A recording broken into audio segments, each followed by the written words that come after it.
Okay. Um, so good evening, and thank you all so much for coming to Be More Beautiful's workshop about permaculture for urban gardens.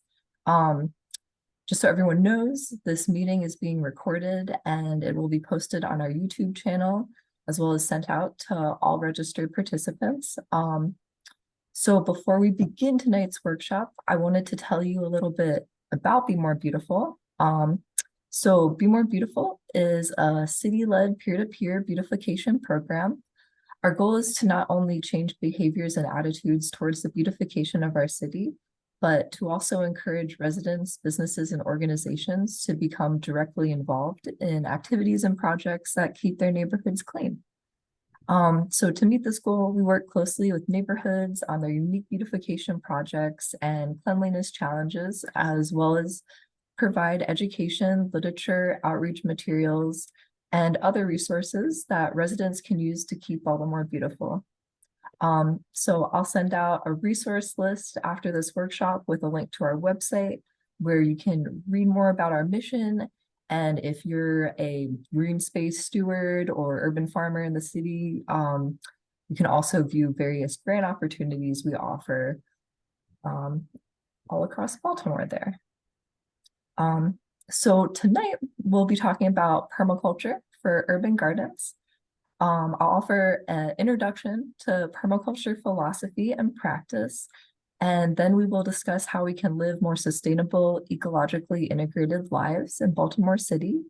So if you have any questions while I'm presenting, you can put them in the chat or save them for the end. I'll be talking for about an hour, and we'll then have a chance for a question and answer session. I'd say probably around 7:10. So while I'm presenting, if you could please mute your microphones. So I'm covering a lot of topics in this presentation. So please note that I will be sending out detailed information and resources about all of the subjects I cover during today's presentation in a follow-up email.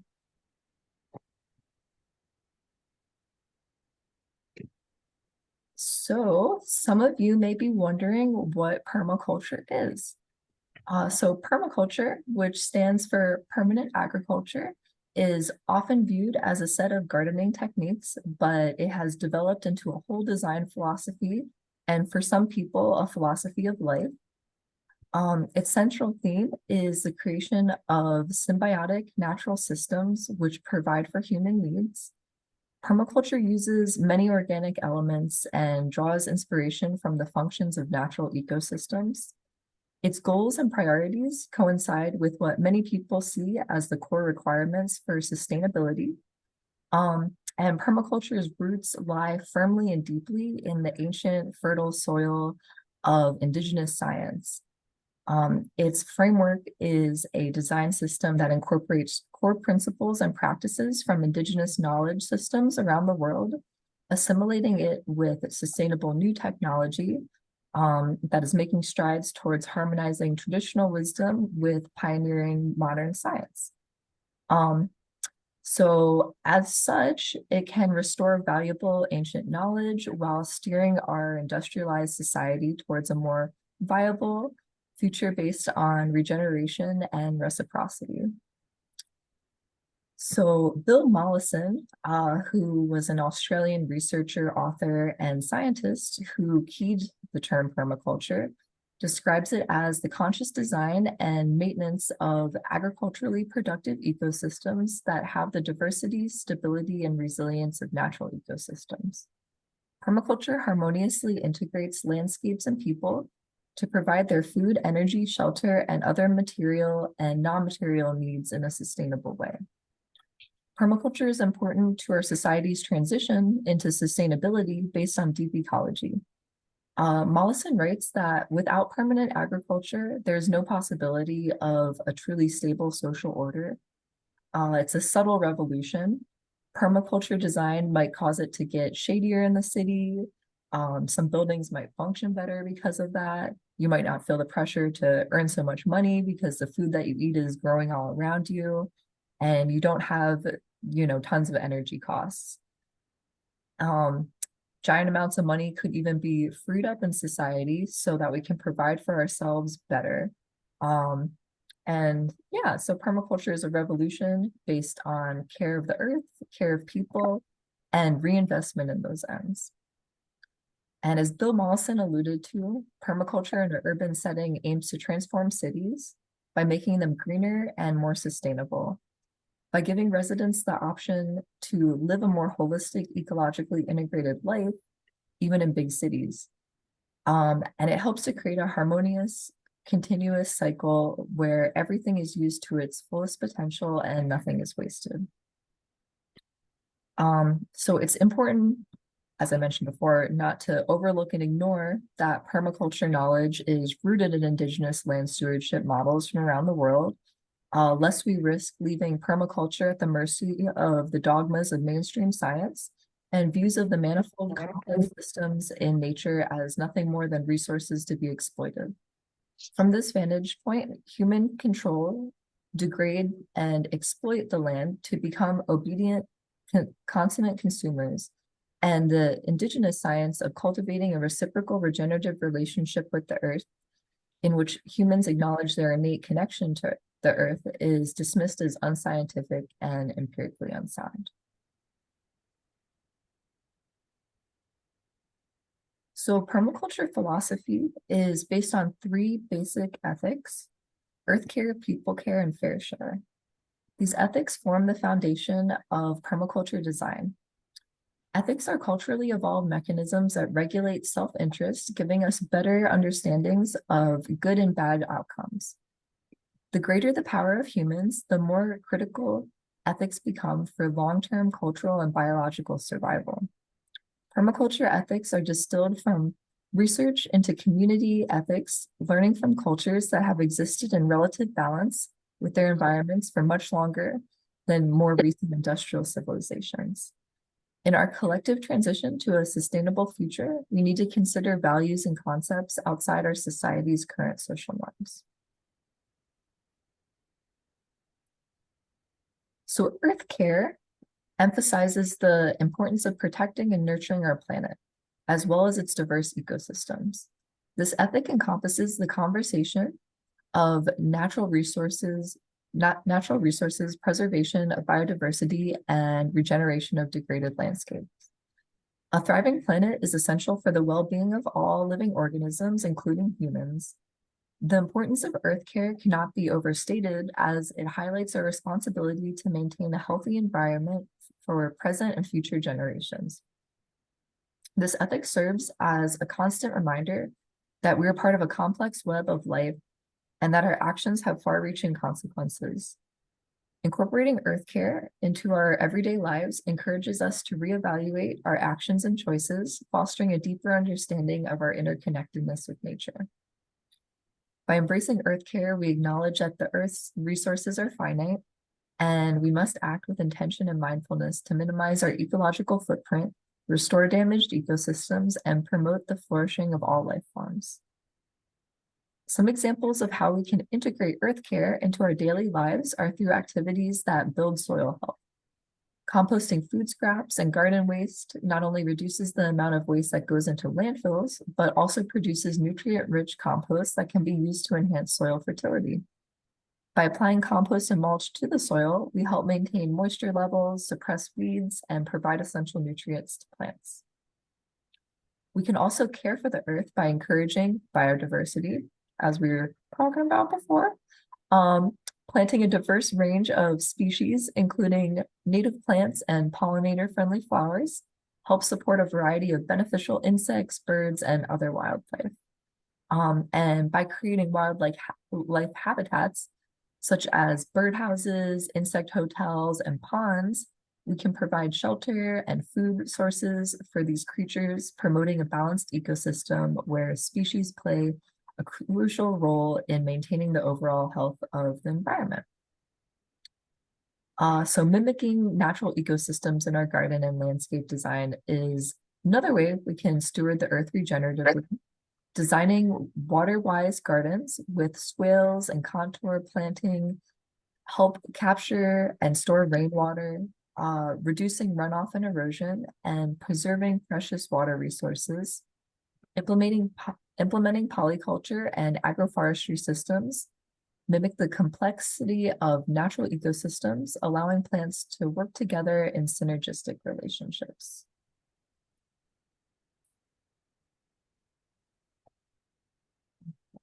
And the ethic of people care focuses on fostering strong, resilient, and supportive communities. This ethic acknowledges the importance of nurturing social connections, empowering individuals, and promoting overall well-being for everyone. A thriving community is essential for the long-term sustainability of any permaculture system, as it encourages collective action and shared responsibility.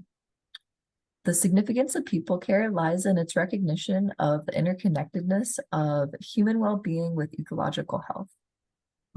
This ethic encourages us to actively support one another, share resources and knowledge, and create inclusive spaces that celebrate diversity and promote social cohesion. Incorporating people care into our daily lives involves cultivating empathy, compassion, and a deep understanding of the unique needs and challenges faced by different members of our community. By prioritizing people care, we recognize that individual and community well-being is interdependent with the health of our planet. And as we work together to build a more sustainable, equitable, and compassionate world, this work is really important. An example of people care is community gardens. So establishing a community garden brings people together to collaborate, share resources, and learn from one another. These shared spaces provide access to fresh, locally grown produce for community members who may not have resources or space to grow their own food, and serves as a platform for social interaction. Local food production is another example of people care. So by promoting local food production and consumption, we can reduce our reliance on industrial agriculture and long-distance transportation, both of which have significant environmental impacts. And moreover, locally produced food is often fresher, more nutritious, and flavorful than its mass-produced counterparts.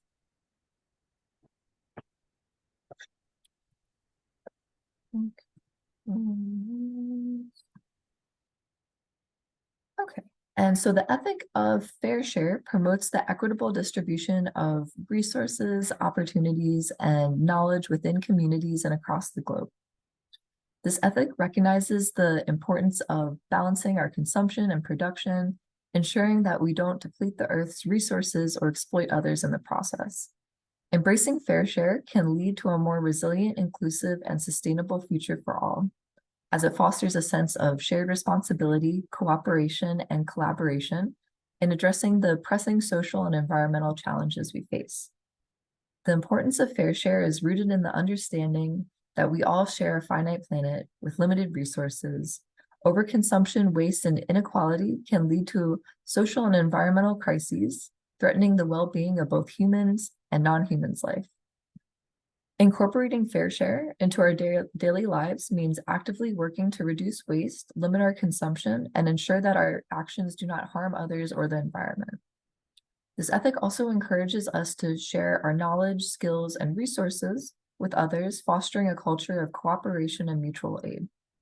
By practicing fair share, we commit to being mindful of the impacts of our actions and work to create a world in which everyone has access to the resources and opportunities they need to thrive. An example of practicing fair share ethics is to encourage resource redistribution. Instead of hoarding excess resources, permaculture practitioners are encouraged to share their surplus with others, whether it be food, seeds, knowledge, or skills.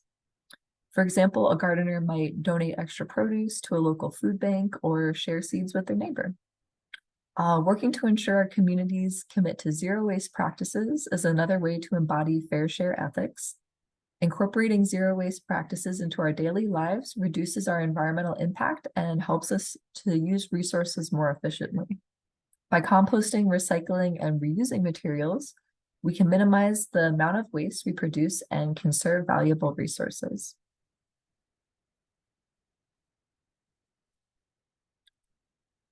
So permaculture philosophy is also based on 12 key principles. These design principles are thinking tools that, when used together, allow us to creatively redesign our environment and our behavior in a world of less energy and resources. These principles are considered universal, although the methods used to express them will vary greatly according to your place and situation. Um, each principle can be thought of as a door that opens into a whole system of thinking, providing a different perspective that can be understood at varying levels of depth and application.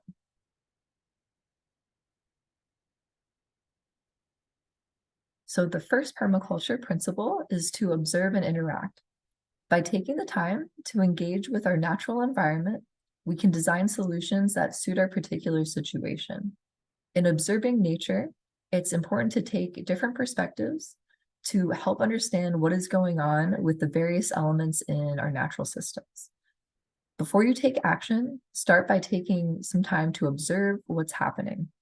If you want to build a garden, watch the landscape and see what parts get sun and rain and which parts get wind or shade.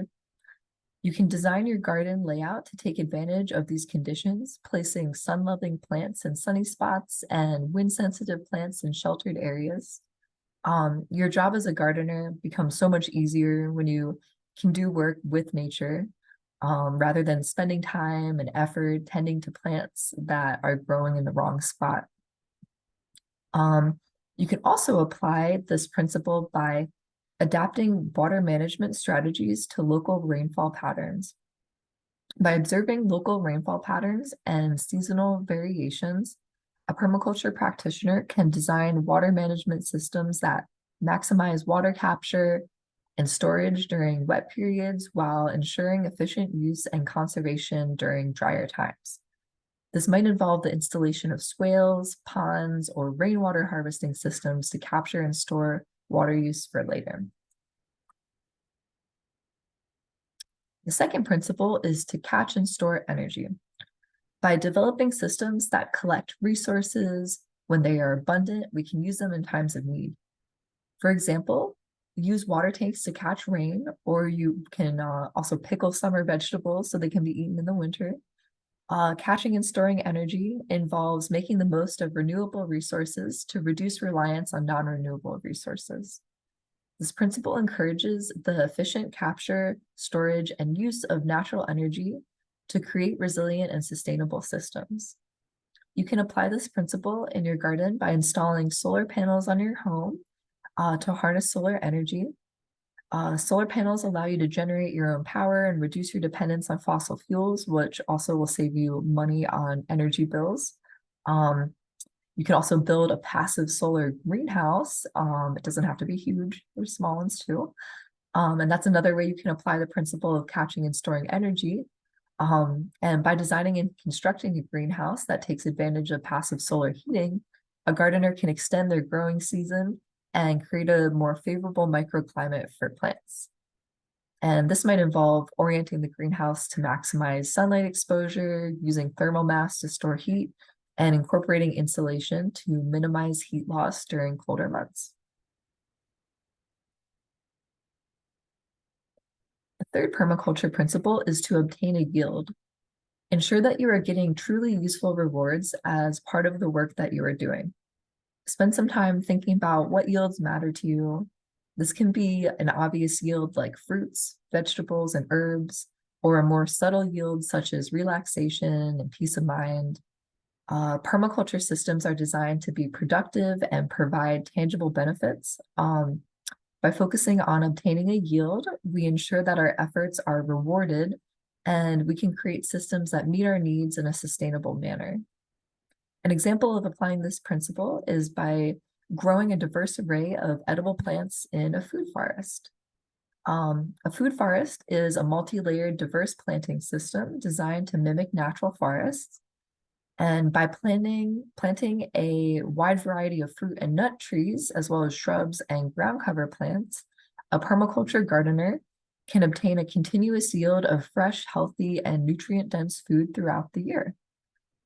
So if you're interested in what it takes to grow a food forest in an urban setting, please come to our next workshop on urban food foresting on February 29th.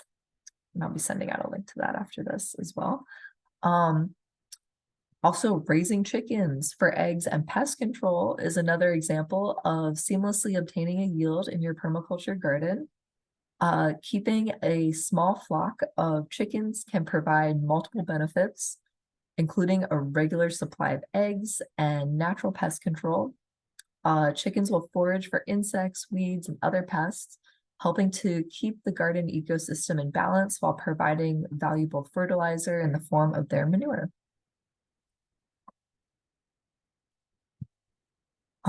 So the fourth principle is to apply self-regulation and feedback and accept feedback.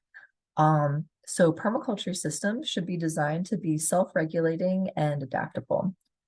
By incorporating feedback loops and being open to change, we can create resilient systems that function efficiently and harmoniously. Climate change is an example of negative feedback telling us to change the way we produce and consume goods. Your garden is its own ecosystem, and some of your interventions might have negative effects on parts of it. So watch your garden closely and listen to what it's telling you. Once you've heard the message, accept it and make changes. You can do this by starting a garden journal to record what's worked well and what hasn't. You can apply new knowledge each year. So some other examples of how you can integrate self-regulation and feedback in your garden design is by creating wildlife ponds to manage pests. By designing a garden that includes a wildlife pond, you can attract beneficial insects and predators that help control pest populations naturally. This eliminates the need for harmful pesticides and promotes a balanced ecosystem that self-regulates through predator-prey relations. Mulching to conserve water and suppress weeds is another method of integrating this principle. By applying a thick layer of mulch to soil surfaces, you can help regulate soil moisture levels, temperature, and weed growth.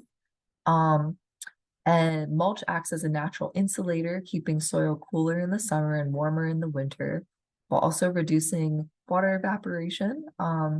And as the mulch breaks down, it adds nutrients to the soil, creating a self-regulating cycle that benefits plants and soil health. So the fifth principle is to use and value renewable resources and services. To make your garden sustainable in the long term, choose energy and materials that replenish themselves. Utilizing renewable resources and someone else just came in. Okay, cool. So utilizing renewable resources and natural services promotes sustainability and reduces our reliance on non-renewable environmentally harmful inputs. By valuing and making use of these resources, we can create regenerative systems that protect and enhance the environment. Keep your soil rich and healthy by building up the microbes in your soil with compost, and choose cardboard and newspaper to suppress weeds instead of black plastic. Great examples of renewable resources include seeds, rainwater, and leaves for your compost. An effective method of integrating renewable resources and services in your permaculture garden is to plant nitrogen-fixing plants. Nitrogen-fixing plants, such as legumes, have a symbiotic relationship with bacteria in their root nodules, which allows them to convert atmospheric nitrogen into a form that plants can use. By incorporating these plants into your garden, you can naturally increase soil fertility without relying on chemical fertilizers. Utilizing natural windbreaks and shade trees is another method of valuing renewable resources. By strategically planting trees and shrubs to create windbreaks and shade, you can take advantage of natural processes to protect your garden from strong winds and excessive heat. This reduces the need for energy-intensive heating and cooling systems, while also providing valuable habitat for wildlife. The sixth principle is to produce no waste. It's easy to be wasteful in times of abundance, but this waste can be a cause of hardship later. Create closed loop systems in your garden. For example, you can feed your food scraps to chickens. I'm going to do a lot of chicken pushing in this presentation, sorry. So chickens produce manure, as you know, and their manure turns into compost, and that's added to the garden, and the garden produces veggies to eat and more food scraps. So beautiful symbiotic loop. Keep a compost pile and watch what you would previously have called waste suddenly become an invaluable source of nutrients for next year's plants. By valuing and making use of all available resources, we can minimize waste and create efficient systems that benefit both people and the environment. This principle also emphasizes the importance of recycling and reusing materials whenever possible. Another great example of applying the zero waste principle is by utilizing gray water for irrigation. Gray water is the relatively clean wastewater generated from household activities like bathing or doing the dishes. By designing a system that safely reuses gray water for irrigation, you can conserve water resources, reduce wastewater discharge, and provide valuable nutrients for your plants. The seventh permaculture principle is to design from patterns to details. By stepping back, we can observe patterns in nature and society. These can form the backbone of our garden designs, with the details filled in as we go. Observe your daily patterns. What are the foods you and your family love to eat? What parts of the garden do you interact with the most throughout your daily routine? Plant your garden in zones and put the herbs and veggies you use most in the zone closest to your kitchen door where you can access them easily. The plants that need less attention can be placed further away. Another example of designing your garden from patterns to details is to create swale systems for water harvesting. Swales are shallow, contour-aligned ditches that slow spread and infiltrate water across the landscape. By observing the natural patterns of water flow on your land, you can design swale systems that maximize water retention, reduce erosion, and support diverse plant life. Creating microclimates in your garden is another way you can apply this principle. By observing the patterns of sunlight, wind, and temperature variations in your garden, you can design planting schemes and landscape features that create beneficial microclimates. So for example, you can plant heat-loving plants on a sunny south-facing slope, or using windbreaks to shelter sensitive plants from harsh winds. So the eighth principle is to integrate rather than segregate. Permaculture encourages the integration of elements within a system to create beneficial relationships and synergies rather than segregating them into isolated components. This approach fosters cooperation, diversity, and resilience, ultimately leading to more stable and productive food systems. Think of your garden as part of a much wider network of community gardens. You'll benefit from being able to swap your excess produce, share your tools, and learn new skills. And rather than trying to achieve just self-sufficiency for each household, think about building connections between households and aim for community sufficiency. This principle also refers to the permaculture design principle of stacking functions, where every element in a garden supports many other elements. So for example, a tree can produce food, provide shade, support bird habitats, filter air pollution, provide a windbreak, prevent soil erosion, drop leaves for use as mulch, build soil, soak up water, create beauty, and so much more. And another way to integrate rather than segregate in your garden is to practice companion planting. So by planting different species together, you can create a diverse ecosystem that provides mutual benefits, such as pest control, pollination, and improved soil fertility. So for example, planting marigolds near tomato plants can help repel nematodes, while planting beans and corn allows beans to use the corn stalks as a natural trellis. Integrating livestock and crops is another practical application of this principle. So by incorporating animals into your permaculture system, you can create a closed loop system that benefits both crops and livestock. Um, Animals can help control pests, fertilize the soil, and maintain the landscape, while crops provide food for the animals. This approach can significantly increase the overall productivity and sustainability of your garden. So the ninth principle is to use small and slow solutions. Permaculture emphasizes the value of small-scale, slow-paced solutions that are manageable, adaptable, and have minimal environmental impacts. By focusing on local resources and community involvement, these solutions promote resilience, mutual aid, and long-term sustainability. Small and slow systems are easier to maintain than big ones, making better use of local resources and producing more sustainable outcomes. It's better to build your skills and invest slowly as you go. When building a garden, you can gather many materials cheaply or for free if you're willing to be patient.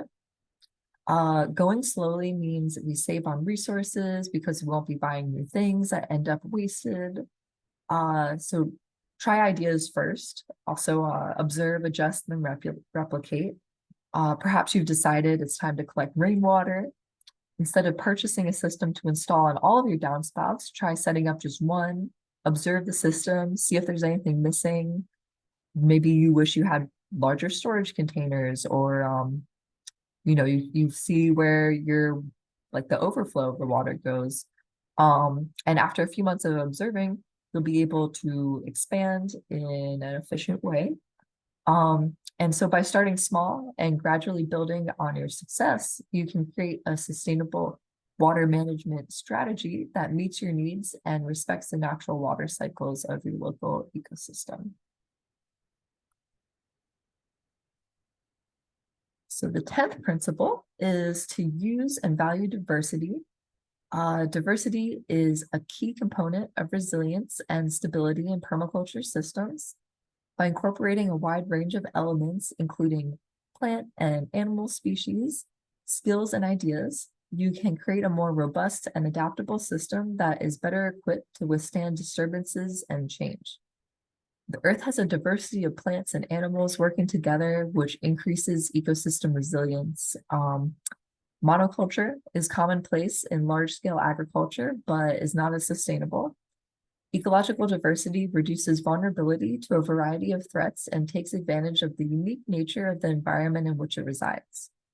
One way you can value diversity in your permaculture garden is by planting a diverse polyculture. Planting a wide variety of species in your garden or farm can help prevent the spread of pests and disease, improve soil fertility, and increase the overall productivity of your system. This approach mimics the natural diversity found in ecosystems, leading to a more resilient and balanced environment. Another method of cultivating diversity in your garden is to encourage community involvement. By engaging people with diverse backgrounds, skills, and perspectives in your permaculture project, you can foster a more dynamic and inclusive environment that benefits from the collective knowledge and experience of its members. This approach can help strengthen community bonds and create a more vibrant and resilient local culture. So the 11th permaculture principle is to optimize edges and value the margins. Permaculture recognizes the importance of edges and marginal areas where different systems or habitats intersect. These transitional zones are often rich in diversity, innovation, and opportunities for growth, making them valuable resources for permaculture practitioners.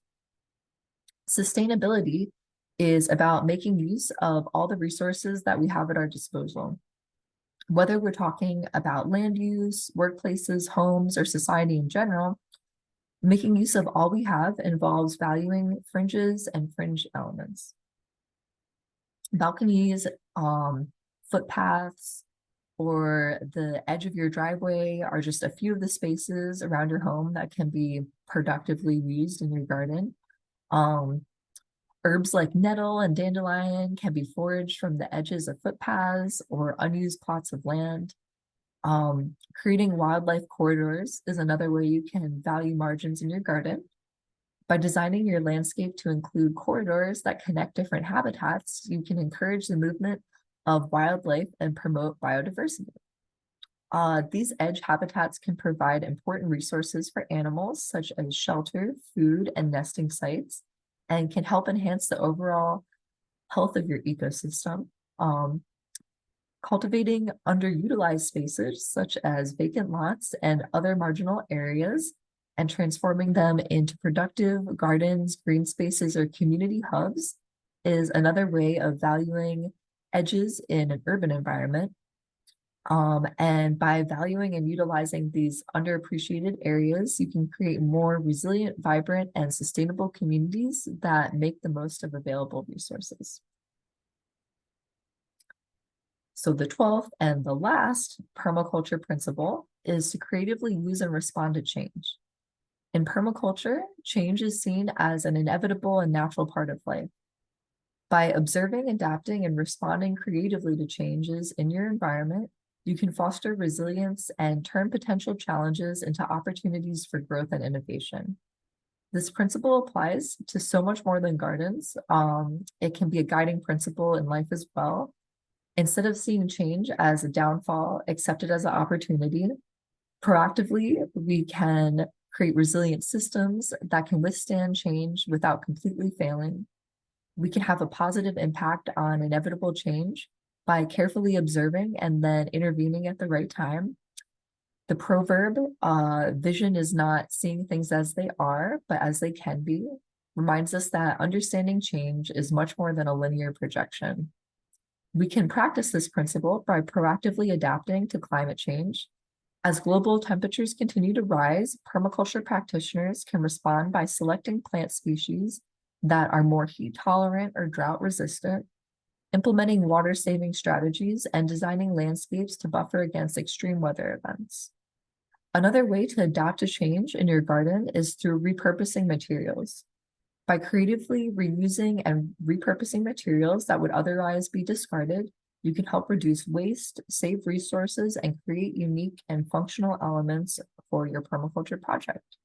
For instance, you can turn an old bathtub into a raised garden bed or a worm compost. You can use discarded pallets to build your own compost bin or garden beds. And if you're interested in some of these various upcycling projects that I just mentioned, check out our YouTube channel for a recording of the workshop we hosted last month on this topic. Okay, so now that we've gone over the basic principles and ethics of permaculture design, let's explore how we can apply some of these ideas into designing your urban garden space. So before you begin planting your garden, an important preliminary step, according to modern permaculture design philosophy, is to create several different maps of your growing space. So there are 6 maps that are essential for developing a permaculture design that meets your needs in an ecological way. These include a base map, a sun map, a sector map, a zone map, a water map, and then a master plan map. This may sound intimidating, but permaculture is all about designing at nature's pace. So the more time you put into planning, the more of an ecologically integrated, productive garden you'll grow. So I'll send out detailed information on how to create all of these maps in a follow-up email, but I'll briefly go over some of them now. So a base map of your garden can be created by drawing lines on a grid that mark out your property lines, permanent structures, and main pathways on your site. The base map is just that. It's the base of your design. Your base map should also contain driveways or access roads, utilities, big trees, permanent vegetation, fences, walls, contour lines, and a north indicator. A sun map is essentially to identify where the sunniest spots in your yard are, as well as the shadiest. Plot full sun, partial sun, and full shade areas on your sun map during the summer solstice. A sector map for your permaculture design consists of elements you don't have much control over. You can enhance or redirect them, but you can't usually put an end to them altogether. Some examples of these factors are winds, noise, privacy, flooding, snow, and pollution. Identifying these sectors can help you brainstorm ways to minimize their effect or find a way to turn problems into an asset. For example, a buffered wind can become a gentle breeze in growing areas with hedgerows, or a neighbor's errant downspout can feed a swale or rain garden on your side of the fence. And yeah, and so a zone map helps you to think about how to use different areas of a garden site for growing, sitting, and storing materials. Permaculture zones range from 0 to 5, with zone 0 being inside the home and zone 5 being farther away, untouched wilderness. How many zones a permaculture site has depends on how large it is, like how large your property is and where it's situated. Although a site can have up to 5 zones, most urban properties only have 1 or 2. Zone 1 is closest to the house and the most intensively used space. This is where intensive gardening occurs and where paths lead to doors. And then zone 2 is a bit farther out from the house, but is still an essential part of daily life. Zone 2 can be used for small livestock, edible perennials, and compost.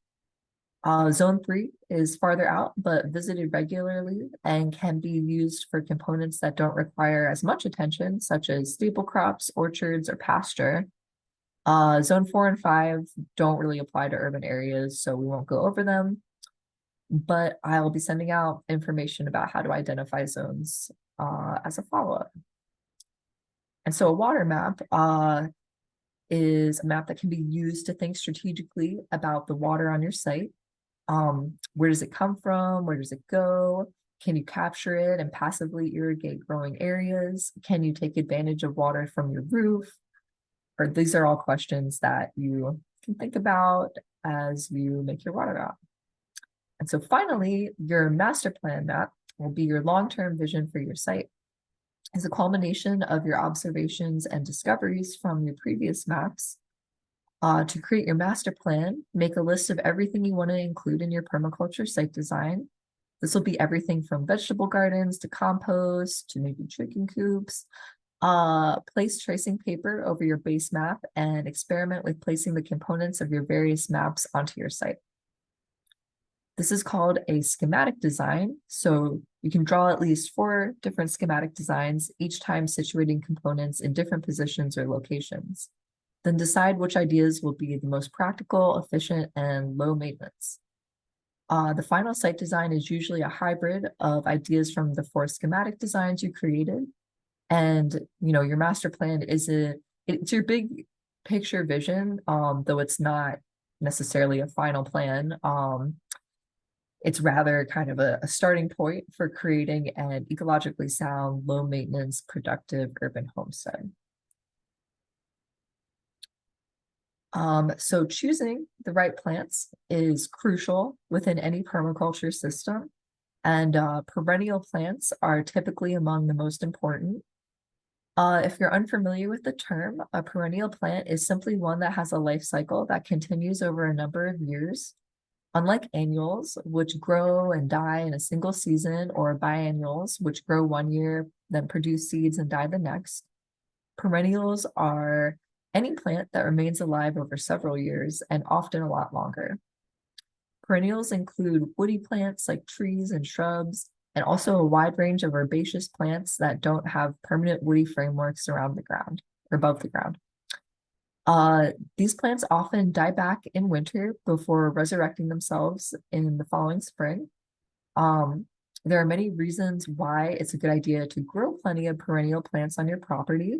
So from a human-centric point of view, perennial systems are great because once established, they typically take far less work to maintain, And when you plant perennials, you don't have to think about sowing seeds or replanting them every year.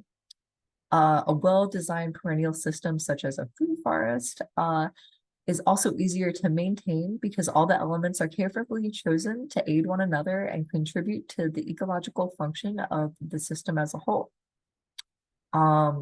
With such systems, we can rely on nature to do a lot of the work. So as gardeners or farmers, our work is less intensive as a result. The symbiosis between plant species and also the wildlife attracted by such a system shows us clearly that we humans are not the only gardeners at work. Wildlife attraction aids in pollination and also with organic pest control, again, lightening our workload on a farm or in a garden. Perennial planting can also help us to naturally ensure healthy soil and long-term soil fertility. The careful choice and placement of trees, shrubs, and other perennial plants helps us to nurture thriving ecosystems that can stand the test of time. They can also create closed-loop systems, which once established require no external inputs from us to maintain. A healthy perennial system is cyclical with growth, decay, death, and rebirth. Deciduous trees and shrubs drop their leaves, which decompose on the soil surface, creating a rich humus in which both soil life and plant life can thrive.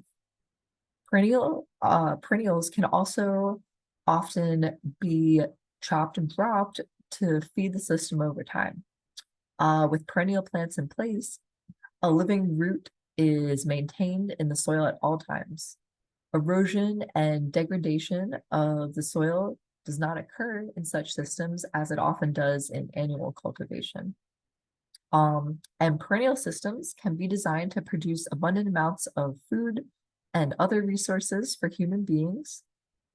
Fruit and nut trees with edible leaves, fruiting shrubs, perennial vegetables, herbs and spices, edible flowers, seeds, roots, and tubers are some of the numerous yield-producing plants that can be included depending on the climate and local conditions within a perennial planting scheme. So the foods we can grow go far beyond the basics of potatoes, peas, beans, onions, carrots, cabbage, tomatoes, peppers, squash, and corn, typically seen in annual gardens. So changing our food, what we eat, our food producing systems can help us to create a greener world as well. And embracing edible perennials that grow in our area is one great way to begin the journey to a more sustainable and food secure future. So some examples of perennial vegetables, such as those seen in the slide, include rhubarb, asparagus, fennel, and sweet potatoes.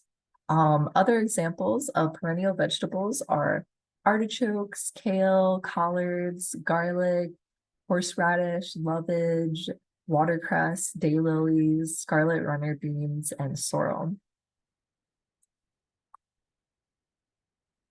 Perennial fruits include blackberries, blueberries, raspberries, strawberries, pawpaws, service berries, gooseberries, apples, apricots, cherries, currants, dates, figs, which do really well in Baltimore, goji berries, which I've actually seen some people grow in this area, huckleberries, grapes, hardy kiwis, peaches, pears, persimmons, plums, and currants. Just a few examples. And there are also many perennial herbs, such as lemongrass, St. John's wort, yarrow, rosehips, basil, chives, lemon balm, mint, lavender, rosemary, oregano, parsley, sage, and thyme. Some perennial root vegetables are onions, garlic, like I mentioned, ginger, horseradish, sunchokes, American groundnuts, and arrowheads. And some perennial nuts are chestnuts, hazelnuts, pecans, hickories, and walnuts. So if you want to integrate extra low maintenance, ecologically functional, edible, medicinal plants into your garden, consider adding these Maryland native species. Elderberries, passion flowers, prickly pear cactus, goldenrod, sumac, spice bush, spiderwort, wintergreen, New Jersey tea, milkweed, swamp rose mallow, jewelweed, witch hazel, ostrich ferns, anise hyssop, and purslane are all good options for native plants that are good for you and for the local ecosystem. And if you're interested in how to design a perennial food ecosystem in your garden, please come to our next workshop because we'll go more in depth on this subject. Okay, so now we'll move into some more specific permaculture garden designs you can integrate into an urban space. So a garden bed frequently integrated into permaculture designs are keyhole gardens. Keyhole gardening is a technique that was developed in Africa for use in dry, arid climates with low soil fertility. It has proven to be an effective, sustainable method of small-scale plant production that gardeners have readily adapted around the world. A keyhole garden is a form of a raised bed, typically circular in design, that employs active composting to replenish and build new soil. The centerpiece of a keyhole garden is a basket that the gardener continuously deposits compost and water into. The compost basket extends above the raised bed, allowing water and nutrients from the compost to enter the soil, replenishing it continually as compost is added and decomposes. And in order to access the basket, a small notch, similar to a piece of a missing pie, is added, which creates a shape similar to that of a keyhole from a bird's eye view. These compact, efficient gardens have been publicized for their reduced water use and increased productivity when compared to conventional gardening methods. It's very attractive and very productive with no need for added fertilizers, making keyhole gardens quite sustainable everyday, or making keyhole gardens quite sustainable since everyday compost can be used to fuel the system. And keyhole gardens can be densely planted to maximize the amount of vegetables grown in a small space. The outside walls of the garden can be constructed from anything that will hold back the soil and provide some structural support. So rocks or recycled bricks are excellent wall building materials, although something as simple as old lumber will work. The composting basket in the center, typically 1.5 feet in diameter, is commonly made from chicken wire or woven wire. However, you can use any material that will hold back compost and still allow water to permeate into the soil. And there are some interesting and effective designs using materials such as a tower of sticks to create this basket. One of the greatest attributes of keyhole gardening is the sustainability and use of recycled materials. The ultimate form of recycling in keyhole gardening is the use of compost. To initially build the soil in the garden, a wide range of recycled materials along with some soil are added in layers. The lowest layer should consist of larger materials that allow for drainage, such as sticks, broken pots, rocks, or even tin cans. And keep building the layers, which include things like newspaper, straw, manure, wood ash, leaves, and mulch. And then you can complete your soil building layer with the best materials you have available, such as finished compost, or some really good topsoil.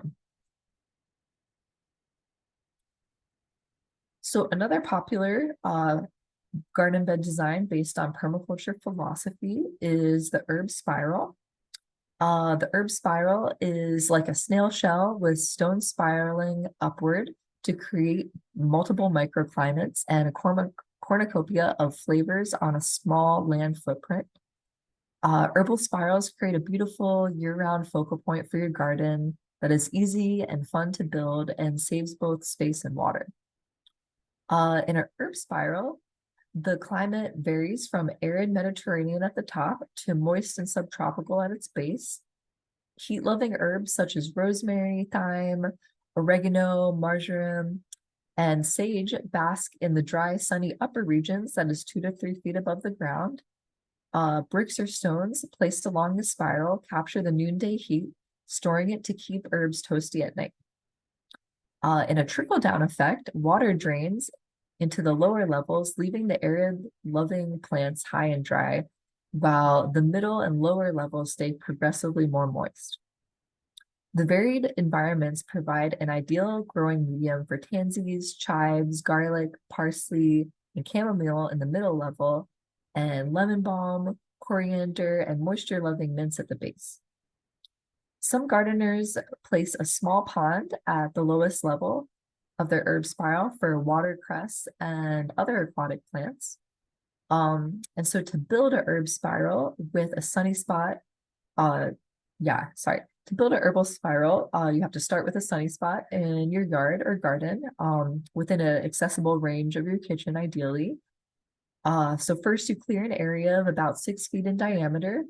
If there's any grass present, use a spade to remove that. Find the middle of the plot, then drive in a stake.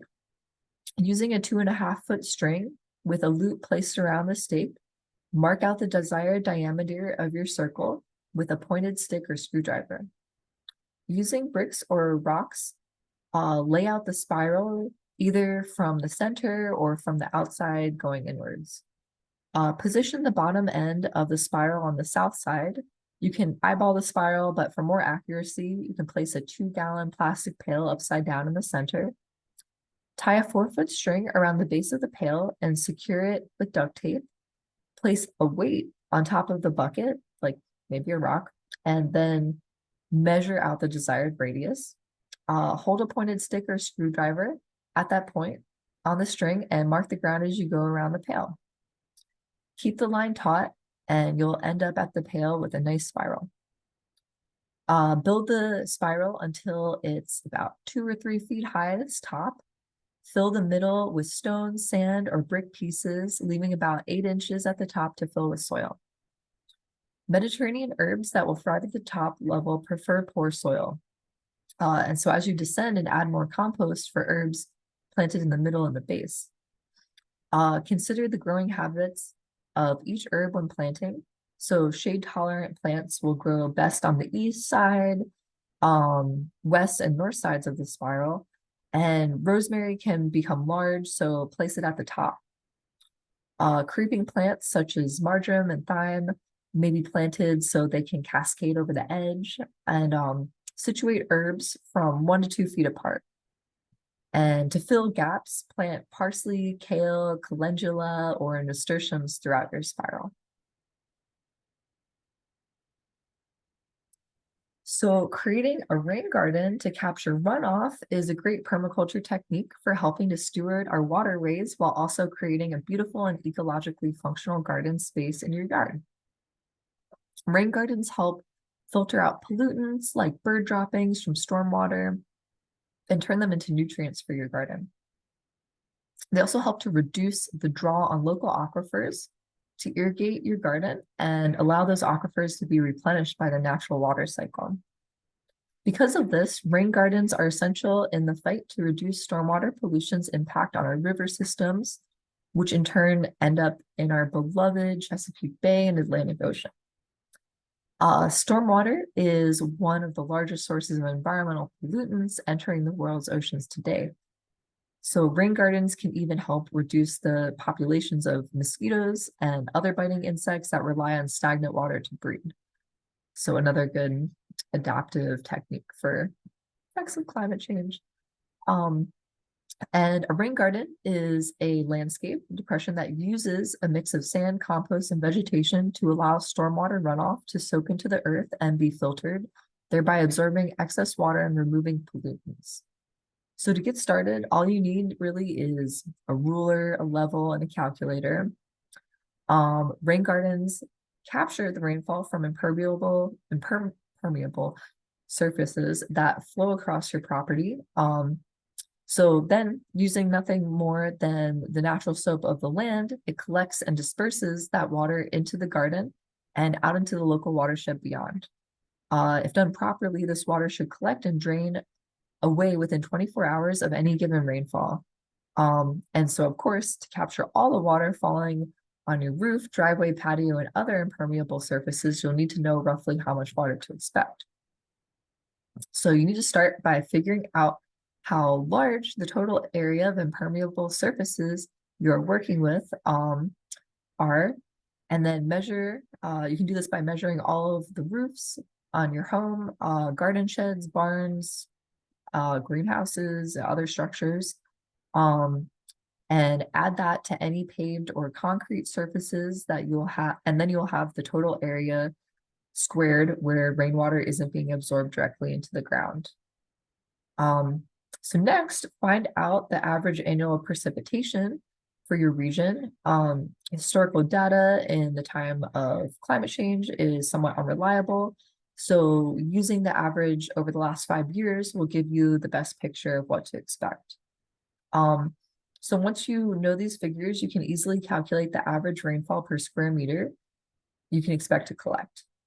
And if you know that amount, you can figure out how large your rain garden needs to be, as well as what plant species you will be able to support in the garden. So remember, not all surfaces will drain to the same garden space.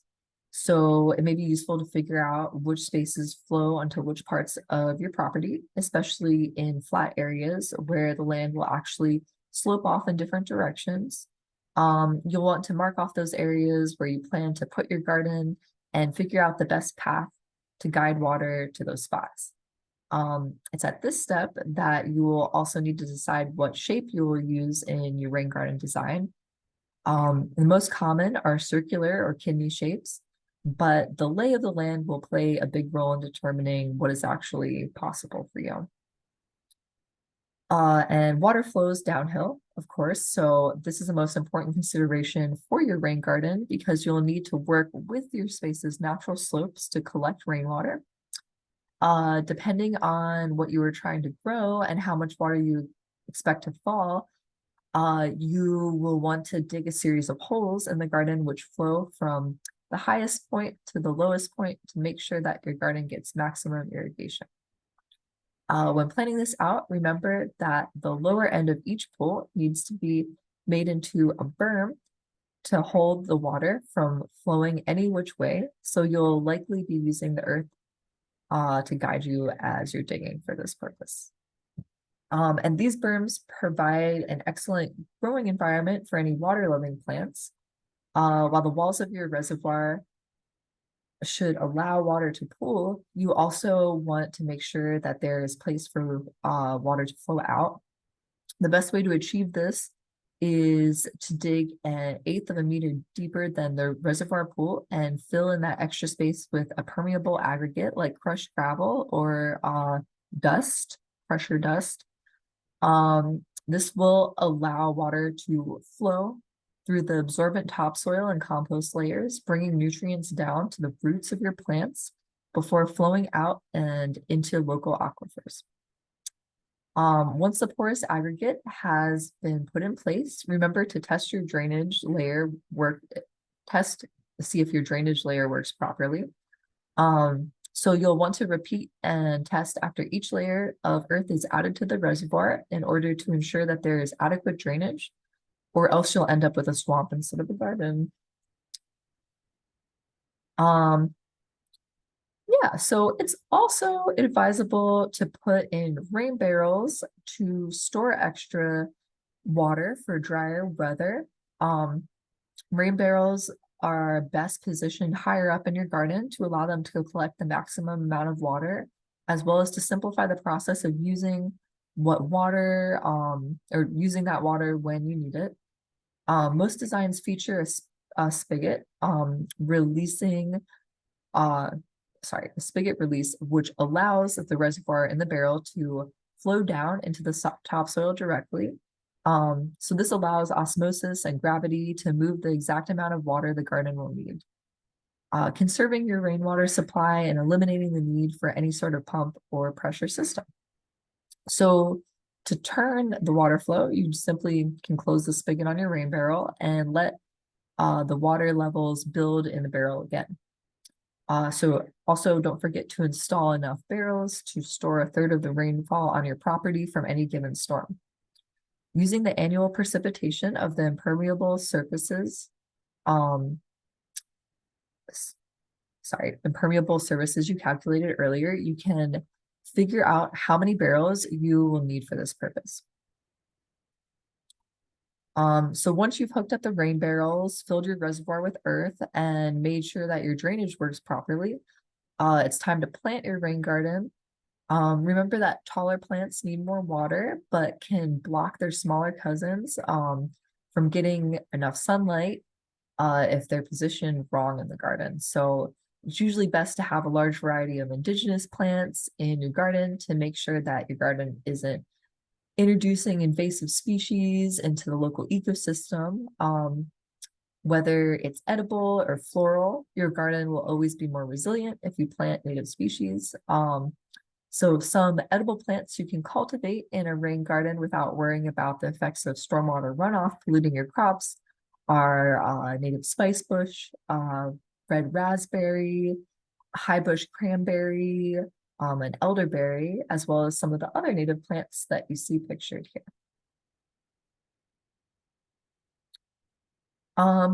Yeah, so this is only a very small sampling of the vast and multidimensional field of permaculture. It's impossible to fit more than just the basics into an hour-long lecture, so I'll be providing you with tons of resources, PDF links to free books, and more in my follow-up email, which will also include places locally where you can complete a permaculture certification course or visit a permaculture garden. Certification courses usually range from like really intensive, like 1 month course to a 6 month course. So there's so much in this field to learn. So on the slide, you can see a few of the logos of organizations I know about, locally. I'm sure there's more that teach and demonstrate permaculture techniques in Maryland. So yeah, I hope you found this presentation useful and inspiring. So yeah, we'll now be moving into our question and answer portion and discussion session. So yeah, feel free to unmute yourself and join in the conversation. Now check out the chat and see what's going on.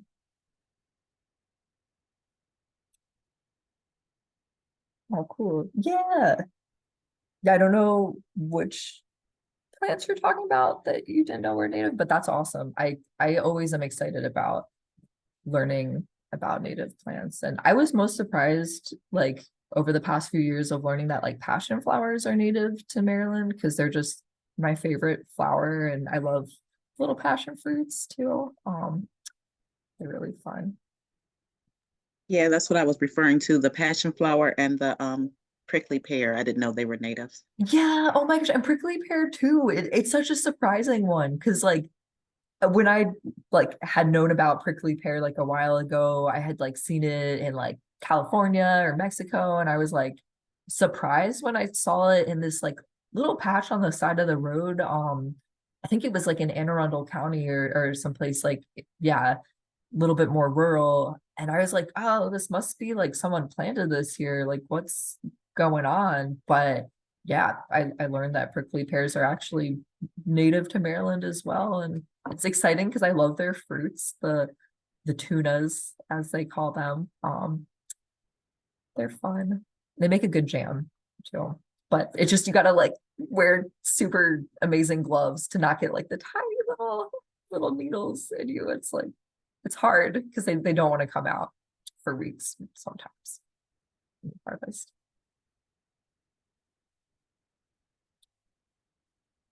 But yeah, yeah. Anyone have any other questions or anything?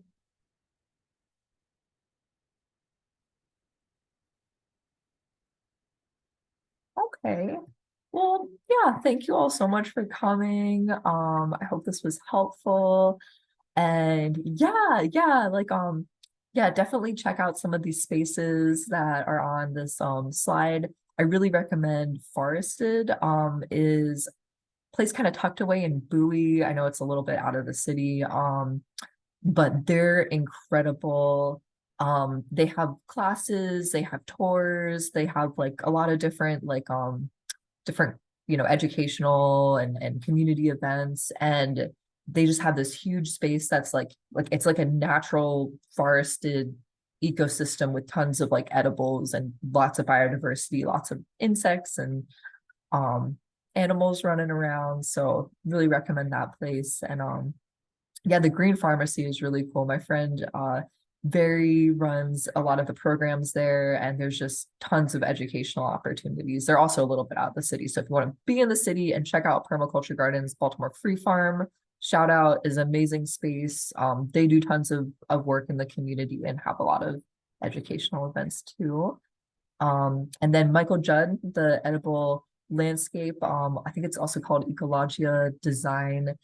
He does a pawpaw festival, I think in September. It's out in Frederick though, so a little bit far, but if you're into like native fruits and have heard about pawpaws, are interested in them, that place is like such a good festival gathering to go to for enthusiasts, because they like have pawpaws from like all over, like Virginia, West Virginia, Maryland. Some of them taste like mangoes, some taste like bananas. Even if you had a pawpaw before and you were like, I don't know if I like this, you should try some of the other varieties, because I felt the same way until I had like a Shenandoah pawpaw. So they're really fun. But okay, well, if no one else has any questions, oh yeah, thank you. Thank you for all y'all's appreciation. That means a lot in the chat. All right, well, hopefully I'll see some of you all in 2 weeks for the food forest workshop. But yeah, happy growing, and yeah, I'll follow up with my email. So if anybody has any questions, feel free to follow up. So good night, everybody. Thank you.